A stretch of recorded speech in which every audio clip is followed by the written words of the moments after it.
Well, hi there, Quinn. I'm so excited to finally bring you on the show. I find you so hilarious and fascinating and super cool. I mean, we talked at InkersCon and I mentioned in the introduction how we've met and talked before. But before we get started on this interview, do you want to tell my audience a little bit more about who you are and what you Sure. do and all about yourself? Sure. All about myself. Well, that can Yeah, take forever. So the intro that I love to give people is I am a former Zamboni driver who has been kicked out of the PTA several times. love it. That's part of my author bio because both of those are true. Okay. But I've been writing and publishing since 2013 was when I published my first book, somewhat on a dare. And when you Nice. come into it, right? And when you come into it somewhat on a dare, the problem is you don't necessarily take the time to really learn how to do this as like a business type thing. Sure. And so I tell people I spent the first 7 years of my career completely screwing up everything so that now I can be the older sibling and be like, don't do what I did. It's Right. just like I have two younger brothers and two stepbrothers, but I didn't grow up with my stepbrothers. But for my younger brothers, it's very much don't do what I did. Don't Yeah. screw up the same ways I did. And so now that's kind of what I do for authors. Love So it. I love that so yeah, much. Okay, so first of all, I love the fact that you were a Zamboni driver because I'm in Minnesota. Obviously you grew up in Wisconsin, right? I did. But the irony here is I didn't start driving a Zamboni until I moved to North Carolina. What? That Yep. is hilarious. Like, what I know, happened right? there? Okay, now I got to hear this story. How did that happen? So we moved down here and my son had played uh one season of hockey in Wisconsin. And Okay. and that was like literally, you know how it is up north. This was a park shelter that it was super cheap to play because you literally had to help put the walls on the building and you had to Okay. like lay everything down and put up the boards and like it was parent run, right? So you Yeah. only paid $100 for the season. And Nice. but then we moved down here and I don't know anybody, my kids don't know anybody. Wanted to get my son back into hockey. So we get him skating. My daughter wanted to try skating. So now she's skating. She decides she wants to take figure skating lessons. And I can see these dollar signs just like Uh-huh. going faster and faster. And Yep. so I got a job at the ice rink down here and it was going to be 1 day a week. That was it because that was going to give me enough hours to get the discount on the ice time and on the lessons and everything else. I'm like, I'm Nice. in. And so that was late 2016 and I left there during COVID, but Oh, it went wow. from 1 day a week to me being the guest services director, full-time salary management. Oh my And gosh. the irony here is so 2019 was my worst year of writing income Okay. because as my hours went up, my You're writing writing time in. went down. Sure. And your And attention to so your career went down, right, I would right. And imagine. so late 2019 at 20 books in 2019, I made myself the promise I was going to leave my job by the last day of the school year in 2020. Nice. And the universe is like, here, how about this? Yeah, here, let's bump up that timeline. So it wasn't Right. really the last day of school because I had to work after after the schools closed down. But yeah, Oh, so that is so late funny. April of 2020, I was done and I've been doing this full time ever since. I love it. I love it. So how many books do you have out now? Around 30-ish. That's So, and great. the majority of those were actually prior to 2019. Okay. The interesting thing is I've had my best years since I slowed down, since I learned what I was doing and Yeah. basically just said like, I can't, I can't stand the hamster wheel anymore, you Yep. know? Yep. And I so it love that. really had to take a step back and be like, okay, there's got to be a better way because burning myself Yes. out is not going to do it. I think so many of us authors have done that too, where we think, I mean, obviously the 20 books craze when it first came out and people were like, oh my God, people can write that many books that fast.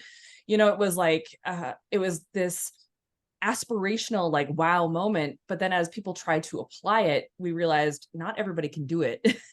Right, And not everybody can do it well or continue doing it long term. Like it might be right, great for a short period, but it burns a lot of us out very quickly. right. Yeah. Absolutely. Oh my gosh. Okay, so let's talk about this. So obviously you are known for being a part of Bryan Cohen's Amazon ad school. But I found it super interesting when we were talking at InkersCon that you're actually really passionate about helping authors who are neurodivergent. So do you want to explain what that is just a little bit, and then how your interest came about in it? Sure, sure. So basically, my interest came about because, again, it was at one of the 20 books conferences, and I'm sitting there, and it was a productivity. Okay. Who doesn't need help with productivity? Right. And I sit down and look, I'm sure that this advice works really well for a lot of people, but for a lot of authors, they probably had the same reaction as me, because it all boiled down to, you just got to sit your butt in the chair. And it's like, oh, geez, if only I thought of this. Like, Right. if I just sit down and write. And the problem there is, it's like on the surface, it sounds like a great idea, but there are some of us who you just can't. Yeah. And, sometimes we need somebody to say, it kind of goes along with Becca's, question the premise, right? Yeah. Because it does all come down to that. And it's like, okay, but what if that doesn't work for me? What am I supposed to do? What is the alternative? Yeah. And I really saw that there's nothing out there that really has that. But if sitting, like, have you thought about the fact that you can be sitting in your car and that can be considered button chair time? Or you can go out for a walk and that can be button chair time? Or thinking is still part of the writing process, all these things. And really just opening people's eyes and making them see, like, it doesn't just mean sitting your butt in an office chair at a desk with a keyboard and everything else. Yeah, and because so writers need to have that playtime in their minds. Yeah. And a lot of times the advice that we hear can wind up actually, like, being really damaging to somebody who's already struggling. Sure. Because it's like, well, if this wildly successful author and all these other wildly successful authors all say button chair is what it's going to take to be successful, I can't, and so I guess I'm just never going to be there. And it's like, and no, that's the no, default no, thinking. no. Sure. Yeah. Right. That makes And sense. so really, and it's funny because the more I look into mindset and everything, I'm like, yeah, these two things kind of go hand in hand, because it's about reframing and really just getting methods that work with you instead of against you. For sure. Now, neurodivergency, as far as I'm aware, it like includes the spectrum from like autism to ADHD to like other non-degenerative things, right? Not only that, but it can even include depression, anxiety, all of that. All of that is some form of neurodivergence. Okay. Right. And at least from my understanding, look, I'm a writer, not a doctor. Okay. Yeah. I mean, I still had to go to Google last night when I was like researching something about a broken arm for a character.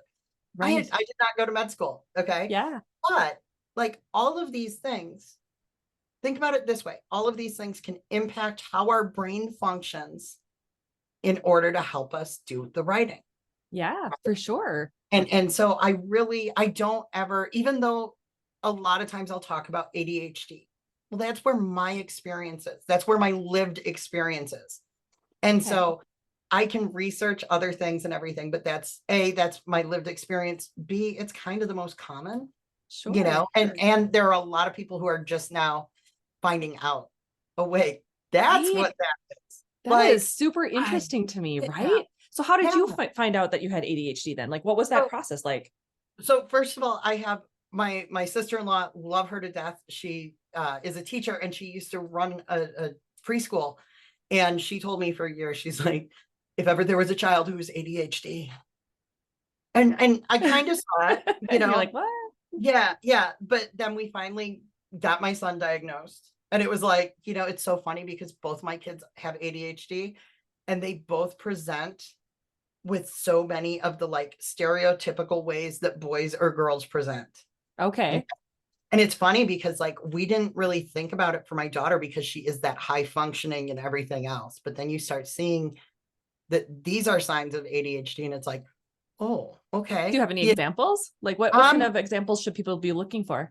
One, part of it is boy, now I'm on the spot and I'm like, what are these ways that like, because I would send her TikToks when I would see like, you might have ADHD. And this was after she was diagnosed. It was not the diagnosis tools, right? Sure, But sure. it was kind of like after you buy a blue card, you see blue cards everywhere. Yes.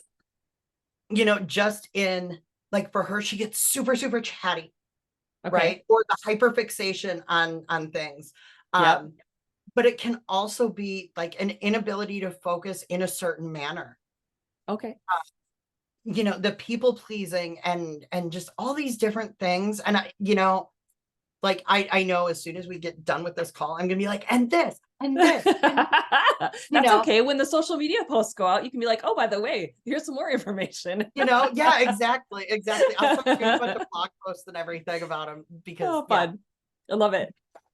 That is so cool. They were diagnosed, and then after that, it was like, you know, this is a genetic condition. This is, and as I'm like learning more about my children, I'm learning more about me, and I'm like, well, crap. You know, I'm like, and for me, it wasn't even a matter of like, I thought I was functioning really, really well. Right. Until I had the diagnosis and I went on medication, and all of a sudden I'm actually functioning well. It's like, oh no, you just learned how to cope. Gotcha. You know? And that's the thing, is like it, you know, you think back to when we were younger, that just wasn't really a thing. No, and then it really wasn't. And then when it did become a more known issue, you know, obviously I'm not saying it didn't exist, but it was one of those hush hush things that you just didn't talk about, you know? Yeah. But then there was such a stigma around it. And I love that we're kind of now getting to a point where there's not the same stigma, because it's like, you know what, there's not a stigma around somebody being diabetic. No. You know, like, why would you're diabetic, you take medication for it. You have high blood pressure, take medication for it. Why shouldn't this be the same? You know, so I mean, yeah, that's the thing. It's like, if you think you might, and you can get an official diagnosis, or if you think you need medication for it, get it. You know, but the flip side of that coin is, if you think you have it, and I think I have it is enough for you, you're still valid. Right? Yeah, like, sure. It's not any less valid just because you don't have a doctor signing a piece of paper saying, yeah, Carissa has ADHD. Right. No, like if you, I don't personally, I don't care if you go on TikTok and you see 8,000 videos about, you know, these are signs of ADHD, and in every one of them you feel incredibly called out. I know a lot of people who that was like how they kind of self-diagnosed, because they're like, oh, right. Okay. You know, well, my experience has been very similar to yours, where it's like we suspected my son being autistic for a very long time. Like, he's had so many of the symptoms, and his best friend since kindergarten was autistic, and, you know, like energies are attracted to like energies. They understood each other. And when I was finally going for full custody for my kids, it was like, it's time. We need to know what's going on with him.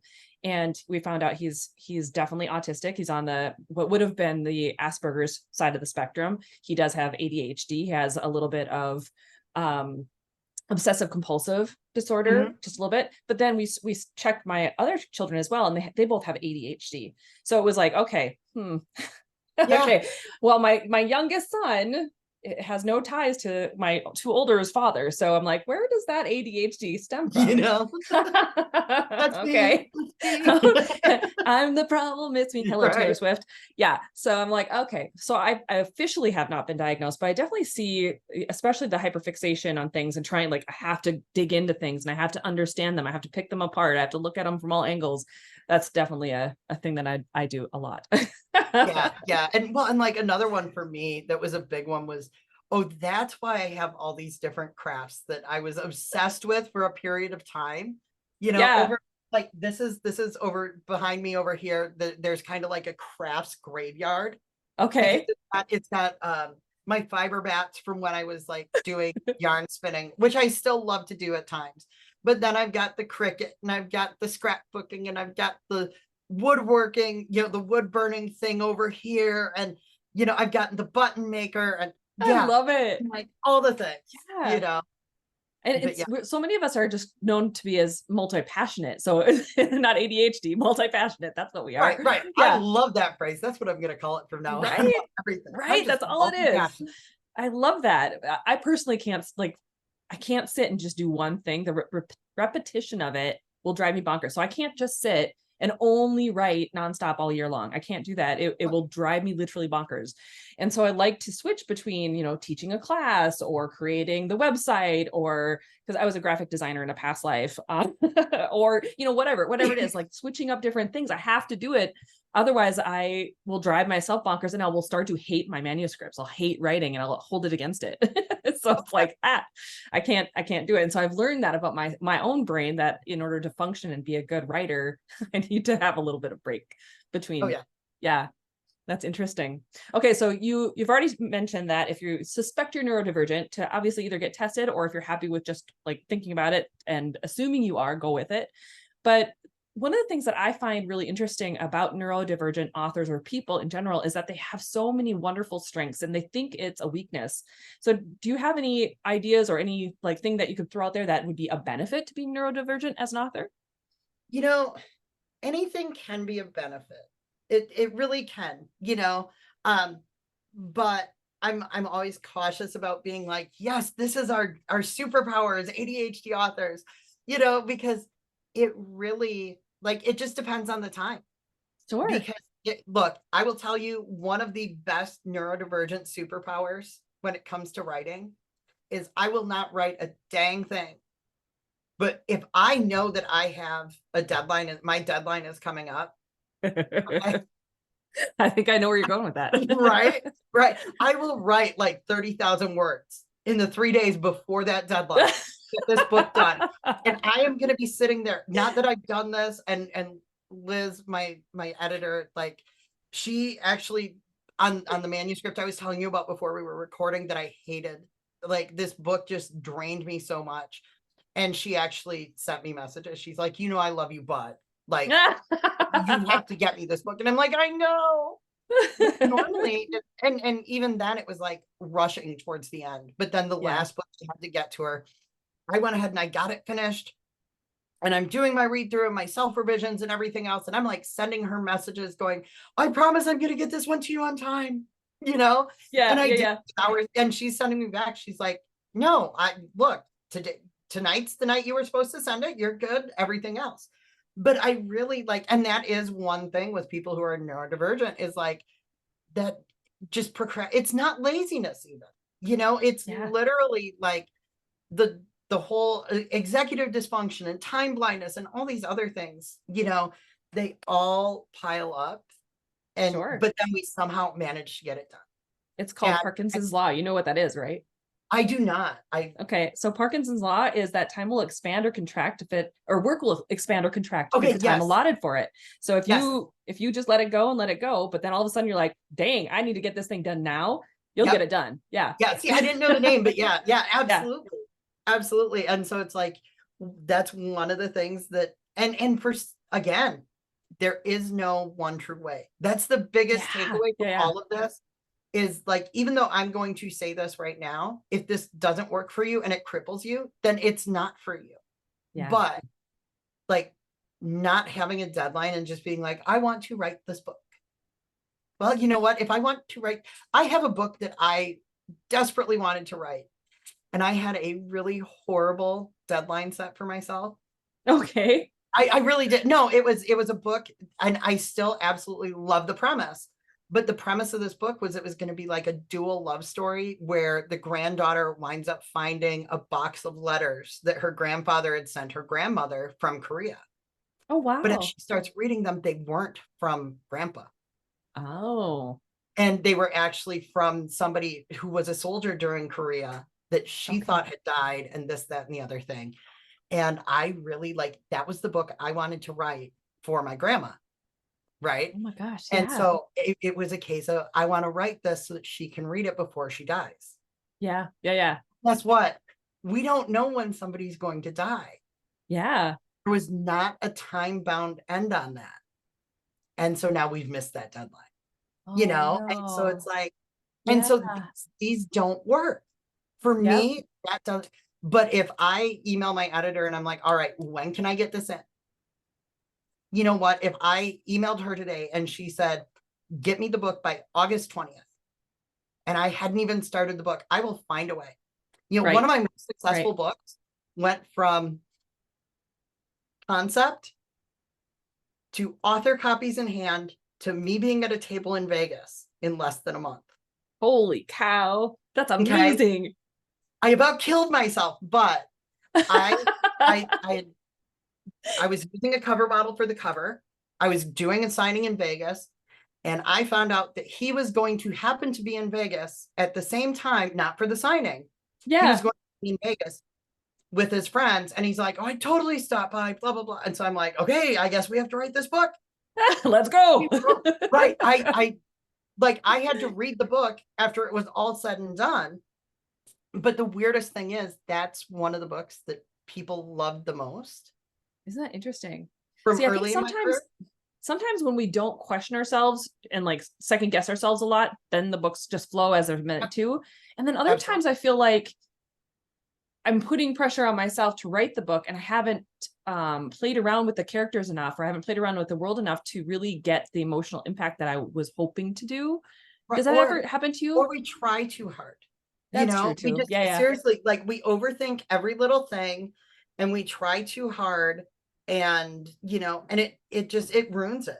And guess what? That's one of the things that can happen when we do have these minds that are prone to hyperfixation and overthinking and rejection sensitivity. Like, everybody's gonna hate this if I sent my friend a message this morning. I'm like, okay, so this is what would be said. We're dealing with construction workers.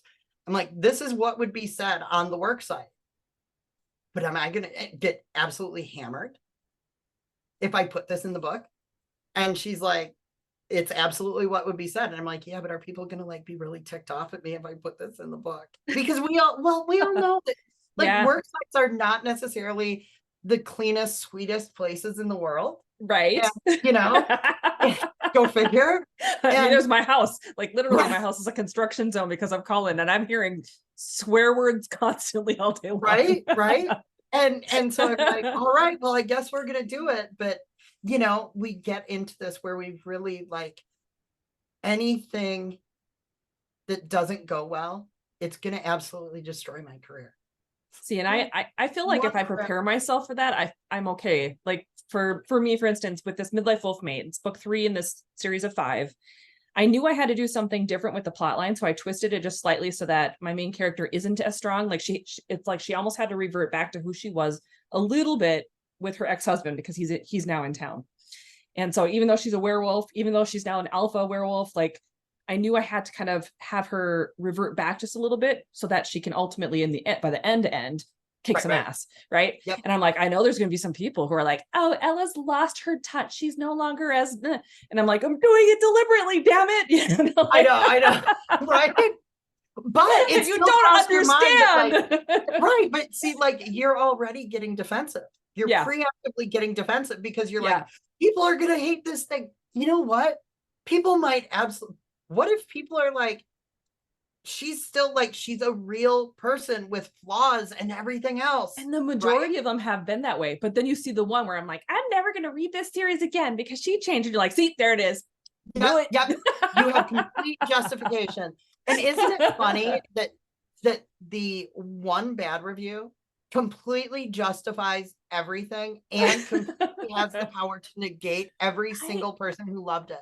I mean, I'm still going to go forward with it. I don't care, but it's still like, damn it. Shush, don't you understand? Why don't you understand? Right?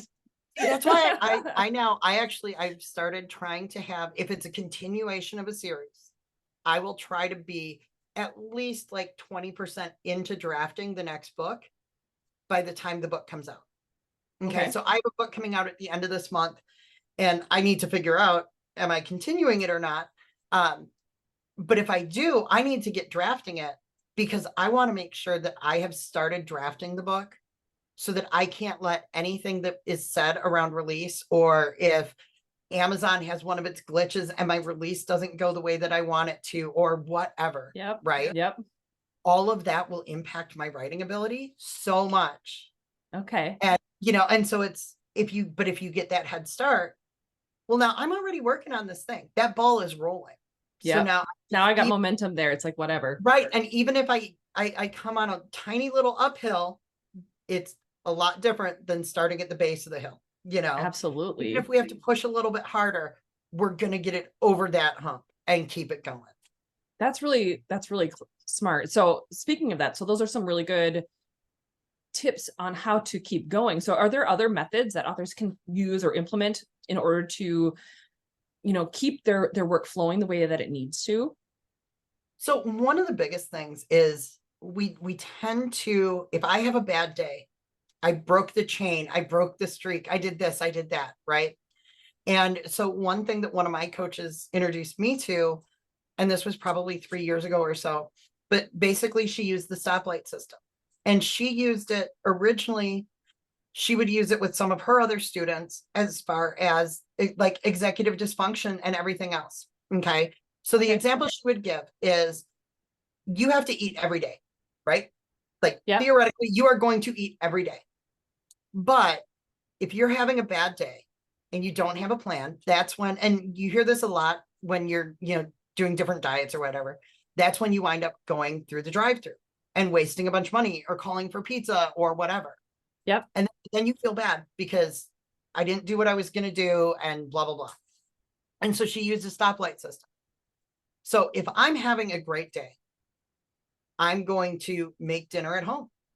Okay. I know that I have rice and I have pork loin and I have broccoli in the fridge, and that's what's going to be dinner, as long as I'm still having a green day. Yeah. But you know what? If I'm having a yellow day, then we've got frozen pizzas, or we've got little appetizers and such, or we have in our house, we always keep like brats and sausages. Wisconsin kid, Yep. That's the perfect dinner right there. And, but things that you can very quickly make. Mm-hmm. But then if I'm having a red light day, right, if I'm just really struggling with that whole eating part, my go-to lunch, if I'm having a rough day, is actually I'll grab the package of lunch meat ham and some pickles and do like a roll-up. And I will wrap a pickle in ham, and that's lunch. But you know what? You ate. Yep. You ate. That's all that matters. And so the same thing applies with our writing.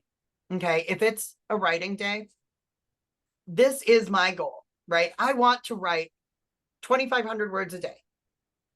That's what I want to do. Okay. But not every day is going to be a green light day. And so then I'm going to say, okay, but if I write 1,000 words a day, then I know I'm still going to meet my deadline. I'm not going to have, it's not going to be a day where I add to a buffer or anything like that, but I'm still moving forward. So that's my yellow. Yep. You know what? If I'm having a red light day, and this is the actual number that we came up with my coach that I now teach the authors that I work with, 50 words. I love it. If you write 50 words, one of two things is going to happen. Either you know that you achieved your goal because you set your red light goal to 50 words. Yep. And you can now walk away knowing I achieved my goal. The streak still stands. Yes. Right? Yes. Or I'm going to write that 50 words and I'm going to be like, you know what? All right. That wasn't torture. I'm going to see if I can write 100 more words. And then I'm going to see if I can write another 100. And then, and really just take it like baby steps, itty bitty baby step at a time. Yeah. And you'd be amazed at like what you can do. I love that. That's the biggest thing there is have a plan ahead of time so that I know what my goals are. Like if I'm feeling good, and check in with yourself. You can have a green light morning, but then you get that phone call or, a kid comes home from school sick or the internet goes out, whatever. And it completely throws your day off. Oh yeah, for sure. Do you throw the day in the garbage can, or do you reassess and be like, all right, green light is not going to happen. Right. Right. Right. Okay. Look, it was looking green this morning. Should have wrote this morning, but it's here I am now. Right. And that's the other thing is figure out, like, for me, a huge thing is if I put what's most important first in the morning. Yep. Even if that requires, and it may not be, it's not going to be, I'm going to write 2,500 words in the morning, in order to maintain a green light day on a writing day. It might be, I'm going to, depending on like time and being flexible, be flexible with yourself, because nothing needs to be set in stone. Yes. But there are times where it's, as soon as I sit down at my desk, I'm going to do a 25-minute writing spread. Okay. Love it. Or I'm going to sneak in 5 minutes of writing before this meeting that I have. One of my favorite ones, though, is one that I do coaching with Terry on Becca's team. Nice. And one thing that he recommended that I have done, and it works pretty well, is tell yourself you have to write before your feet are allowed to hit the floor. I don't know if I could do that. I have the laptop next to, but see, here's the thing. If I tell, and it's not going to be 2,500 words before my feet are allowed to hit the floor. Yep. But I have to do something to prime the pump. Sure. Okay. See, and I read first thing in the morning. That gets my brain going. Yep. Yeah. Yeah. And so that, again, whatever's going to help you. But for me, he told me, he's like, you know what, just to make sure, because as soon as your feet hit the floor, you have to, go ahead and take your shower and make breakfast and get the kids out the door and do this and do that. And I've got to make that phone call and I've got to do this. I've got to do that. Your writing is done. Your writing time is gone. Yep. Right. Yeah. But if I say I need to pull out my phone or I need to pull out my laptop and write for 10 minutes, notebook, whatever, and write for 10 minutes, I have now primed that pump. That's interesting. That reminds me of Abraham Hicks and the way they talk about segment intending, where it's like, it's similar, but it's not like, you don't actually have to do it. You're literally in bed and you're thinking about like the next segments of your day or the next moments that you're going to be doing. So you're preemptively putting your vibration into that space of like having, whatever the next few steps are typically, because before you do your writing, you would actually do it right before that segment of the day. So you wouldn't have to go as far out as like when I get to my writing aspect of it, but let's say even before you started writing in your bed, you just like, it's going to flow easily. This is going to be wonderful. The story is going to be talking to me. Characters are really fabulous. Like you're basically telling yourself what you expect to see in that segment before it happens, before you do it, before you get out of bed, before you do any of those things. And that's when you start the segment intending. So each time you move into a different part of your day, you take a brief moment just to think about like, how is this segment going to go? How is this going to get to work for me? Is that neat? I love that. Yeah. And I think that's, and it's funny because that was always, all that stuff was all that woo-woo type stuff that I was like, oh, whatever, now I'm like, I don't know if I can make it work for me, but damn, it sounds cool. Right. I think that's a normal part of the phase. It totally is. I think that skepticism is healthy for sure. Right. Yeah. And like when I wonder if the neurodivergence and all of that kind of plays a role in that whole being unable to suspend your skepticism and everything and just be like, just fall into it, just slide into it and see. Well, it's also the momentum too, because you have momentum of thought thinking this thing is not true, or this thing's not like accurate, or this thing's not based in science, or this, whatever your momentum of thought might be on it. And so then it removes you from the capability of seeing it from that creative perspective of what if it is true. So it's almost like you have to give yourself permission to just experiment with it and see what happens. You're like, it's going to be an experiment. Then I'm just going to experiment and see how it goes. Right. Yeah. Then it becomes no big deal. It's like, it doesn't have to work and it doesn't have to not work because you're not trying to prove anything necessarily. You're just playing with the concept of it. Absolutely. So yeah, that's interesting. But I totally get it. Like I grew up in a household where like my dad is very scientific and he was like the computer guy. My mom was like the acrylic artist, painter, like woo, she was constantly painting something. So I had like these two very like different people in my life. And then my brother is, he's an atheist and he's very scientific. He's a physics major. So he's, been at the UMD doing a lot of like atom smashing and stuff like that. So he's very scientific. And so it's like, for me, I'm kind of like that weird mix between everybody. So it's like, I don't even know, like half the people in my family just they're so fascinated. And the other half are like, what? What's happening right now? Who are you? What is happening?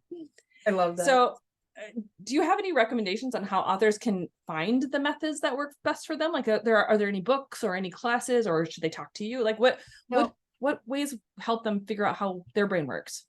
So the biggest thing is experiment, play around, seriously, do not be tied to one specific method. You know, I know it. Look, I have a decade of experience that tells me I am not a plotter. You know what? I will still try different plotting methods because maybe there's something I can pick up. And that's the biggie. If this itty bitty piece of this method works for you, go ahead and squirrel that away. Oh, heck yeah. Because now that piece works for you. And if that piece over there works for you, hold that in and use that. You know, examples here are like, I practiced a lot of, you know, trying to get into doing dictation, and I kind of go in fits and starts with it. But reading Foolproof Dictation, and they have part of their process is they have one of the exercises is like you do 2 minutes, 5 minutes, 10 minutes, 20 minutes.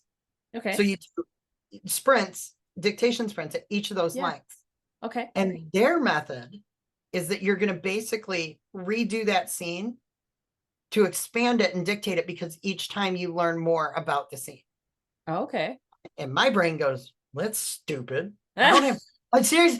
Like, yeah. Nothing against those. So you're saying they have to repeat it each time? Right. They basically, it's almost like sketching it and then going and putting more details. That repetition would drive me absolutely up a wall. Right. And that was my thing.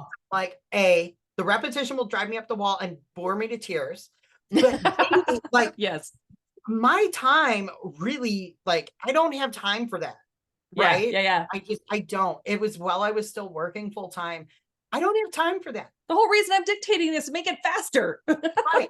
Yeah. But what I did find is if I tried sitting down right away and doing 20 minutes of dictation or 20 minutes of typing, it's really hard because I don't necessarily know what I'm doing. I don't know what my characters, you know, where things are going. And it feels like this long chunk of time. Sure. But what I did was I would just do the 2, 5, 10, 20, right?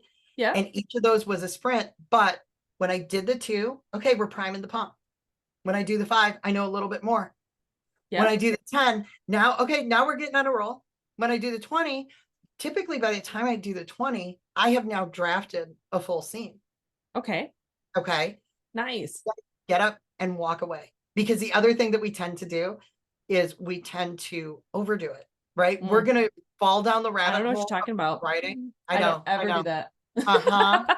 You know, but then like if you're an author of a certain age, all of a sudden you realize, holy crap, I've been sitting here for 3 hours and I don't know if upright is going to work for me, right?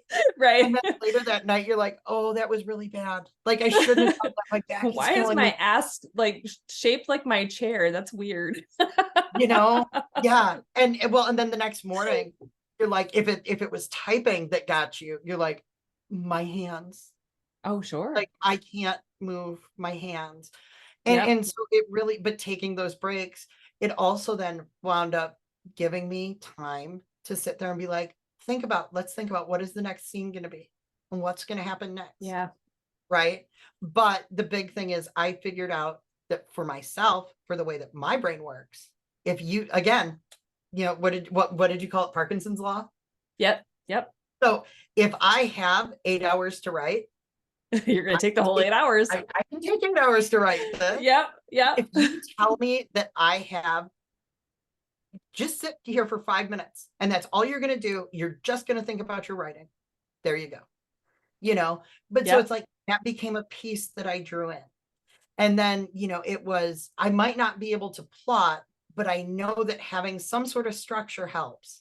And so now before I start writing a scene, I will sit down and brainstorm what could potentially, maybe, possibly, it might happen.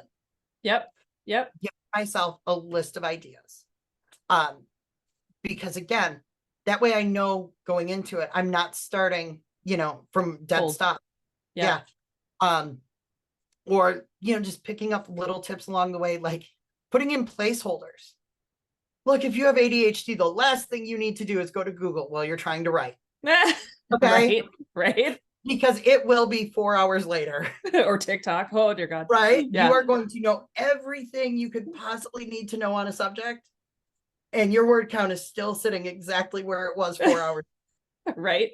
So put in placeholders. Or like for me, there are times where the thought of writing a sex scene is just torture. See, for me, it's the fight scenes in urban fantasy. I'm just like, oh. So here's what you do when you get stuck in that spot. So I have a placeholder that says woohoo. Okay. Oh, like woohoo scene. Because now I can do a search for that. Okay. And I know that that's where I need to go and put that scene in.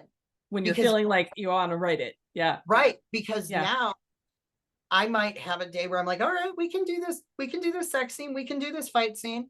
And if I can do one sex scene, if I can do one fight scene, well, guess what? Now I've primed the pump. I can go write the next one. Oh, sure. Because now you're batching. Yeah.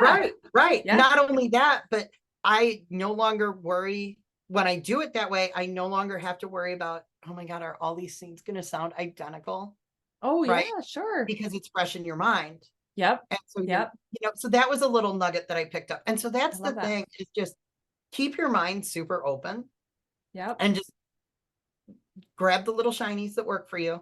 Right. And throw one of the ones that I love too is like when you're writing and you have to stop for the day. Maybe you've reached your whole scene, maybe you haven't, but to stop at the end of or in the middle of a sentence, because then your brain wants to immediately finish that sentence when you come in, and it's like it almost puts you right back into that flow of where you were at. Right, because you sit there and you're reading through what you had written the day before.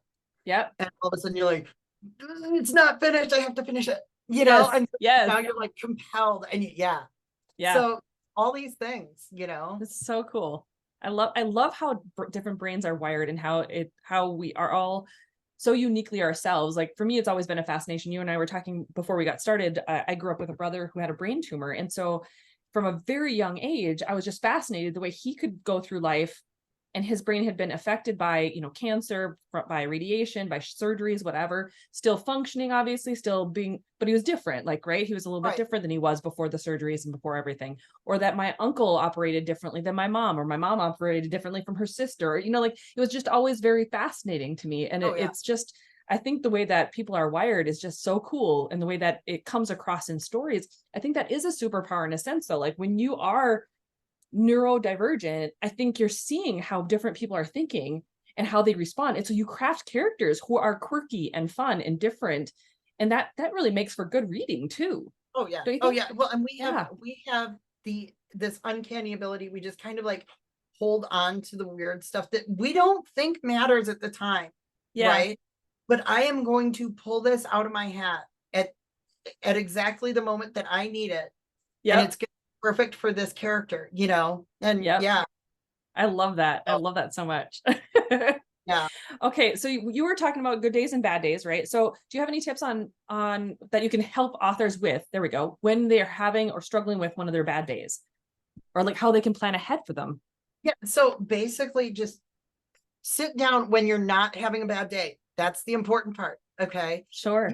You think about it like if you have a cold, that's not the time you want to be going and making chicken soup and buying medicine and everything else, right? Because you're sick and you just want to be miserable. Right. But you know that this stuff is going to make you feel better. So what do? You put it on your shopping list while you're healthy. Okay. Right. We're going to do the same thing here. So you're going to sit down and you're going to, for various parts of your business, you're going to say, what is my red light? What is my yellow light? What is my green light? And this can even be with launches. Elena Johnson talks about her, I think she calls it like soft, medium, and hard launch or something. Okay.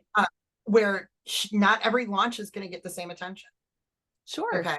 I'm the same too. It's like a book, like 15 books in, it's like, it's not going to be the same as a series starter. Right.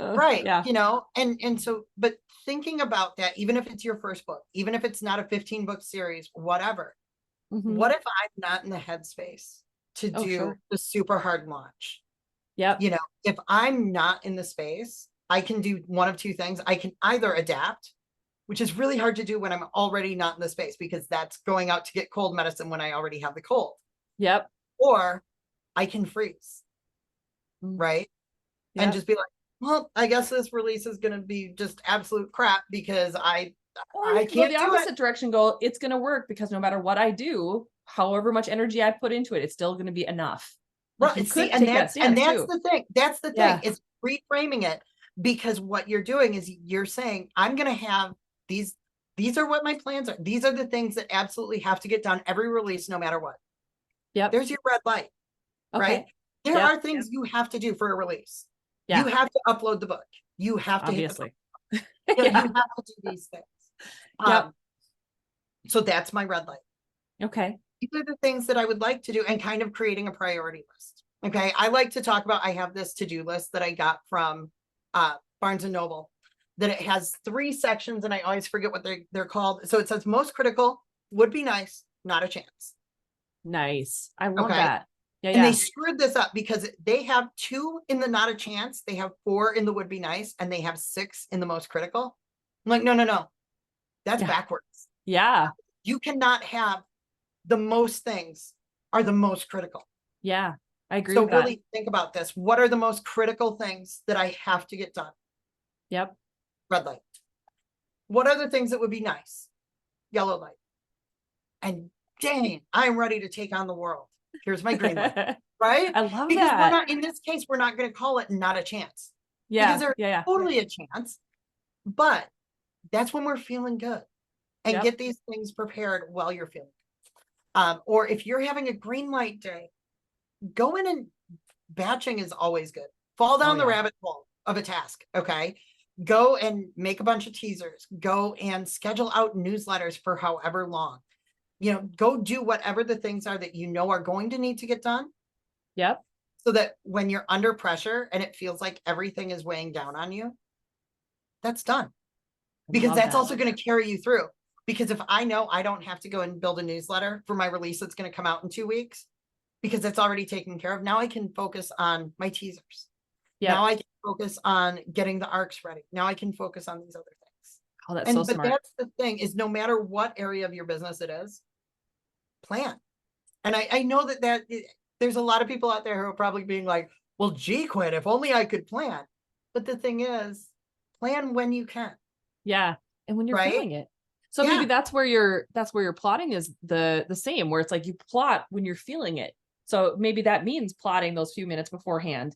And it just is that brainstorm of the scene. So you're plotting, you're just not doing it in the same way. Exactly. Yeah. You're not plotting a 4-act structure all at once. And then looking at it and being like, well, my characters took that as a hold my beer moment. Just how far off the rails they could go. Which is typically what would happen every time I would try to plot the entire story. But just figure out what's going to work for you. And here's the thing, if something makes you miserable, question, why are you doing it? Why am I doing this thing? Yeah. I mean, the thought, and I have just recently gotten back into trying to make TikToks and everything, because I do enjoy being on TikTok, and because I do like sharing information and things like this. But the thought of trying to just build my book business on TikTok, it's something I can't wrap my head around. Me either. And so it's something that does not bring me any sort of joy whatsoever, because I'm like, I stress so hard about it. Yep. And then if it doesn't get the attention that I hoped it would get, now I internalize, and is it that people aren't interested in the book? Is it that I suck at making TikToks? What's the problem? Right? Yeah. So you know what? I did one last night. Now I'm just having fun with it. And I'm remembering that social media, what is the first word there? Social. Relationships, right? And so last night, and it's the best performing video this week, is about somebody who she was making a keto lunch, but it was pepperoni, and she kept saying mozzarella. The caption said mozzarella. It was Swiss cheese. Okay. I'm from Wisconsin. And as I said in this video, I'm a fat kid from Wisconsin. Okay. I know. Okay. And so I'm like, no, that's not, that's not. She was putting Swiss cheese on her lunch. Yes. What the hell? I mean, it was the craziest thing ever. But yeah, so I'm like, you can't do that. You can't give it the wrong thing. So yeah, or call it the wrong cheese, but people are resonating with it. So I'm like, all right, I guess you did that right. That's interesting. Yeah, I guess. I mean, when you think about it, because people are either like commenting like you are like, well, that's the wrong cheese, whatever. It's like there's this Right. deliberate, like, oops, almost. Maybe it was deliberate, maybe it wasn't, but Right. And all of that stuff is going to make yeah. it so when the video, or when I do put up a video about the book, when I do have something to say about the book, now they hear it. Now they get it. Because I've already, Yeah. again, I've primed the pump. Yep. So do things when it matters. Right. So I totally get that. I feel you on the TikTok thing too. It's like, I don't get a whole lot of joy from it either. It's like, sometimes yeah, I do. It's like, sometimes I'm in the vibe of it.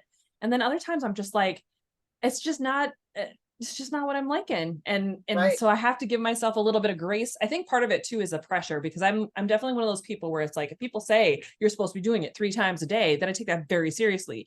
Right. But then it's like, I don't want to do it 3 times a day. Right. And it's like, so, and we run into this with ad school a lot, where people will be like, Bryan will say 5 to 10 ads a week. Well, people take that to mean you need to do 10, but you can slack off and do 5. And it's like, Okay. no, that's totally not what it is. Like 5 is more than fine. Yeah. And you know what? If you can't get 5 and you can only get 3, the world's not going to collapse, No, and at least you've but got 3 and they're up and right, doing their job. right. And Yeah. like, let's say you did want to build out your TikTok, like which is going to be better? Oh my God, I can't do 3, so I'm going to do none. Or I got 1. Yep. Right. Yep. They got 1 this week. That's good enough. Exactly. And sometimes good enough just has to be good enough. Yeah. I So totally get that. Well, to me, yeah, it's very much a like, if it doesn't bring you joy, then why are you doing it? Find the thing that brings you joy and go after that instead. So your time is not as well spent on something that doesn't bring you joy, or if you're not able to get to that place of joy in doing it. You know what I mean? absolutely. Yeah. So what advice do you have for neurodivergent authors who maybe get overwhelmed with all these things that they're trying to do? Like, do you have any advice there? Yeah. Don't try and do it all. Yes. Seriously. Like, do not try to learn every single thing at once. Yep. Okay. Because really, first of all, you're going to burn yourself out doing that. Pick the one thing and think about, what are my goals right now? What am I working towards right now? Okay. That's the thing I need to be focusing on. So if I'm looking at building up my newsletter, this is not the time for me to be learning about Facebook ads or learning how to do TikTok or learning how to do whatever, direct sales, right? Right. But if all of these things are on my radar, again, use that priority list. Which one is going to get me the closest? Yep. I love Right? that. Which of these tasks will get me closer to my goal? And that's the one that you focus on. I love that. I think there's a lot of times, especially with that multi-passionate aspect of it for a lot of us, where it's like, we see all the things that we want to do and we want to do them all at once. And so having one to filter our interest through and having that one specific goal sometimes really does help us to stay focused and in that direction until we get there. Right. I think that's really key. Yeah, that makes sense for sure. Well, Quinn, if my listeners want to know more about you, your books, what you do, where do they go to find you? So for the fiction books, you can look at quinnwardwrites.com. And then for the nonfiction, for the ADHD stuff, all of that, that is at Write Your Own Path. So that's WRITE, yourownpath.com. I love that. That is so good. Well, Quinn, thank you so much for coming on to the show and talking about this. I think this is such an important and valuable conversation for people to have and to be thinking about whether they are neurodivergent or not. Absolutely. So, yeah. So Absolutely. thank you for being here. Thank you for having me. That was fun.